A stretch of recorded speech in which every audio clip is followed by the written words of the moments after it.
See, markets knew this was coming, so it's pretty much like a official announcement. Official announcement as to what day the change would actually happen. But you look at the market per se, the big picture, both locally and globally, I don't think there is a change in the character of the market. I mean, which is what is important.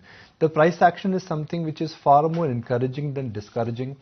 Markets are moving as per the script, which is they consolidate for a few days, then they give you one big day, then they consolidate, and the churn starts. And if you're a trader, you should actually welcome this kind of price action. The reason why you should welcome this kind of price action, because it is giving you good entry points. Globally also, I think pretty much that is the same course.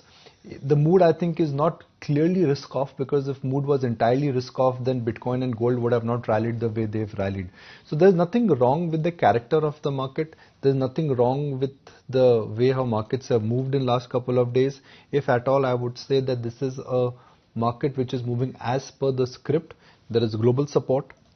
There is churn in sectors. There is buying coming at lower levels, and in terms of liquidity, there is no big vacuum. So let's look at the trader screen. I want just to set the tone that if you're a trader and what you should be doing in this market and what really is the best way. Global cues are negative, but I'm not worried about the setup because they are also consolidating. Flows is not a problem, and at higher level, you've seen a consolidation. Last week it was short covering. Now it is F1 unwinding. So I think really looking at the screen, you cannot say that you can directionally make a very large move. The concern is that even though markets are at an all-time high, you're not getting any big leadership in the market apart from Reliance. It's only Reliance, and that's about it. Nothing large is coming from either banks or, for that matter, IT. That means that the ability of the market to scale up significantly will obviously be lower at higher levels. I continue to maintain that globally you should avoid sectors which are global denominated, which would include IT, pharma and metals. They may give you more flat days and few good days. And we've seen evidence of this pre-election rally. It was there in power on Monday.